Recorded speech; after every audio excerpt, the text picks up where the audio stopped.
সবাইকে hello and welcome back to our channel. আশা করি সবাই ভালো আছো, সুস্থ আছো। তো আজকে দেখো আমি টোটাল ডিটেলস আলোচনা করব জলপাইগুড়ি গভর্নমেন্ট ইঞ্জিনিয়ারিং কলেজ নিয়ে। ঠিক আছে, তো আমি ফার্স্টে বলি জলপাইগুড়ি ইঞ্জিনিয়ারিং মানে গভর্নমেন্ট ইঞ্জিনিয়ারিং কলেজে তুমি যদি অ্যাডমিশন নিতে চাইছো, তো প্রসেসটা কি? ফার্স্ট প্রসেস হচ্ছে আমাদের ডব্লিউবিজি এক্সামের থ্রু যদি আমরা ভালো র্যাঙ্ক কোয়ালিফাই করি, তাহলে আমরা হচ্ছে জলপাইগুড়িতে অ্যাডমিশন নিতে পারবো। তো ফার্স্ট অফ অল হচ্ছে আমরা জানবো কলেজের ইনফ্রাস্ট্রাকচার, তো কলেজে কেমন কি আছে। ঠিক আছে, তো এখানে দেখো কলেজটা খুবই পুরনো এবং হচ্ছে তোমাদের এখানে বিটেক, এমটেক, তো এই বিভিন্ন কোর্স আছে, এমসিএ আছে। তো তোমাদের অল ওভার যদি বলা হয় সব থেকে ভালো কলেজ এটা আছে।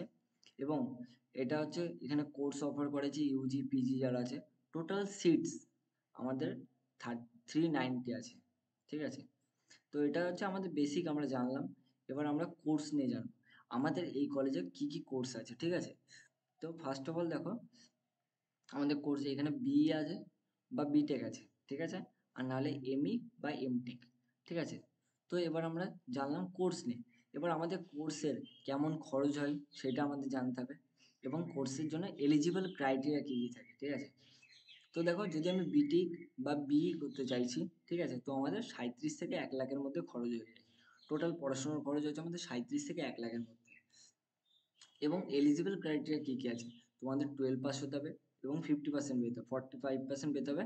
এবং তারপরে তোমাদের হচ্ছে ডব্লিউবিজেই অথবা জেই মেন ক্র্যাক করে এই কলেজে অ্যাডমিশন নিতে পারবে। যদি তুমি এমটেক করতে চাইছো বা এমই করতে চাইছো, ঠিক আছে, তো তোমাকে টিউশন ফিস মোটামুটি 1 লাখের কাছে যাবে।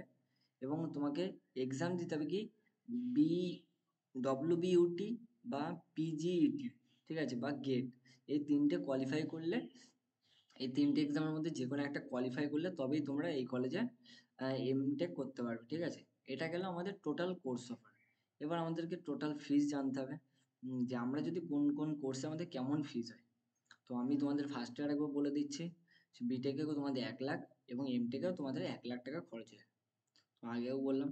এবার এই কলেজটার রিভিউ কেমন আছে দেখো।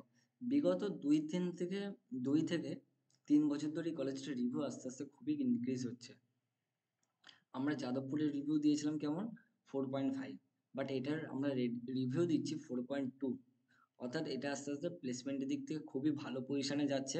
এবং অল ওভার যদি আমরা বলি খুবই ভালো দিকে এখন প্লেসমেন্টটাও খুবই ভালো, ইনফ্রাস্ট্রাকচারও ভালো, ফ্যাকাল্টি এবং কোর্স কারিকুলামও ভালো আছে। ক্রাউড বা হচ্ছে ক্যাম্পাস লাইফ খুবই ভালো, ভ্যালু অফ মানি, ঠিক আছে, সবই ভালো আছে। এটা গেল আমাদের টোটাল কোর্স বা হচ্ছে আমাদের ফিজ স্ট্রাকচার বা রিভিউ, সবই আমাদের কমপ্লিট হয়ে গেলে। এবার আমাদের হচ্ছে অ্যাডমিশন প্রসেস। শুধু কি আমরা ডব্লিউবিজেইর মাধ্যমে এখানে অ্যাডমিশন নিতে পারবো? না, তোমরা এখানে ডব্লিউবিজেই বা জেই মেন, ঠিক আছে, এই এক্সামগুলোর মাধ্যমে তোমরা এই কলেজে অ্যাডমিশন নিতে পারো।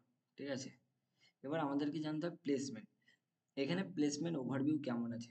তো প্লেসমেন্ট ওভারভিউ বলতে গেলে দেখো তোমাদের হচ্ছে এখানে 3.9 রেটিং আছে। ঠিক আছে, স্টুডেন্টদের যে প্লেসমেন্ট রেকর্ড সেটা হচ্ছে 3.9। অর্থাৎ তোমরা আশা করি বুঝতে পারছো কেমন প্লেসমেন্ট যাচ্ছে। তো সত্যি কথা বলতে গেলে কোম্পানিগুলো খুবই ভালো এখানে আসছে। এবং আর বলতে গেলে মেকানিক্যাল এবং ইলেকট্রিক্যাল ডিপার্টমেন্টের এখন প্লেসমেন্ট খুবই ভালো। প্রচুর ক্যান্ডিডেট এই মেকানিক্যাল এবং ইলেকট্রিক্যাল থেকে রেল বলো বিভিন্ন আদার্স লাইনে তারা হচ্ছে জব পেয়ে যাচ্ছে। তো এটা গেল আমাদের প্লেসমেন্ট। এবারে যদি আমরা জানতে চাই কাট আপ কেমন যাওয়া যায়, তো দেখো আমরা যদি কম্পিউটার সায়েন্স নিতে চাই আমাদের মোটামুটি 2,000-এর মধ্যে র্যাঙ্ক করতে হবে। যদি আমি ইলেকট্রিক্যাল নিতে চাই তাহলে আমাদেরকে 3,000-এর মধ্যে র্যাঙ্ক করতে হবে। যদি আমরা ইলেকট্রনিক্স অ্যান্ড কমিউনিকেশন করতে চাই তো আমাদের 3,000-এর মধ্যে র্যাঙ্ক করতে হবে। যদি আমরা আইটি করতে চাই মোটামুটি 2,000। এবং মেকানিক্যাল ডিপার্টমেন্টে আমাদের হচ্ছে 4,000-এর মধ্যে র্যাঙ্ক করলে আমরা এই কলেজে এই ডিপার্টমেন্টগুলো পেতে পারি।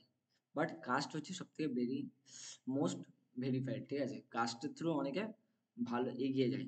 ঠিক আছে, এটা হচ্ছে আমাদের টোটাল কাট আপ লিস্ট গেল।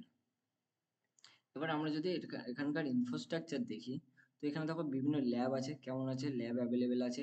সিভিল ইঞ্জিনিয়ারিং এর জন্য ল্যাব আছে, কম্পিউটার ল্যাব আছে, ইলেকট্রিক্যাল ল্যাব আছে, ইলেকট্রনিক্সের ল্যাব আছে, মেকানিক্যাল ল্যাব আছে।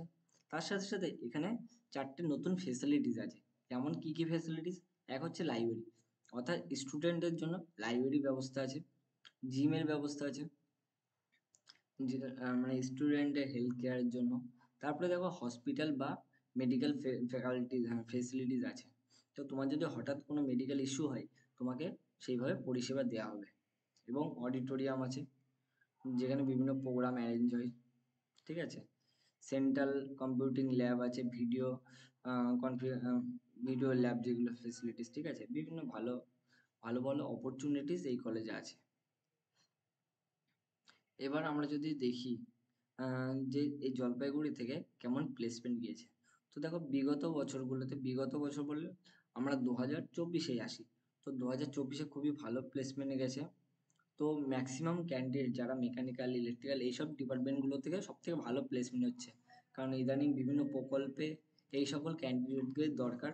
তো সেই জন্য ওভারঅল প্লেসমেন্টটা ভালো হচ্ছে, কাট আপও ভালো। তো আমরা যদি চাই, আমাদের সেকেন্ড অপশনে যাদবপুরে পড়ে আমরা এটাকে রাখতে পারি, ঠিক আছে। তো এটাই ছিল আজকের টোটাল ভিডিওটা, যেখানে আমি তোমাদের সাথে আলোচনা করলাম জলপাইগুড়িতে তোমরা অ্যাডমিশন নিতে গেলে কিভাবে অ্যাডমিশন নেবে, এবং জলপাইগুড়ি গভর্নমেন্ট কলেজে কি কি ফেসিলিটিস আছে, ঠিক আছে। তো আমি তোমাদেরকে আজকে টোটালটাই জানিয়ে দিলাম। তো তোমাদের কেমন লাগলো অবশ্যই জানিও, এবং লাইক শেয়ার কমেন্ট করতে ভুলো না, চ্যানেলটা সাবস্ক্রাইব করে রেখো। এবং তোমাদের যদি কোনো কলেজ সম্পর্কিত জানার থাকে অবশ্যই আমাকে কমেন্টে জানিও, আমি তোমাদেরকে রেসপন্স করে দেবো। তো আজকের ভিডিওটা আমি এখানে এন্ড করছি, দেখা হচ্ছে নেক্সট আবার নতুন ভিডিও। আজকের মতো টাটা।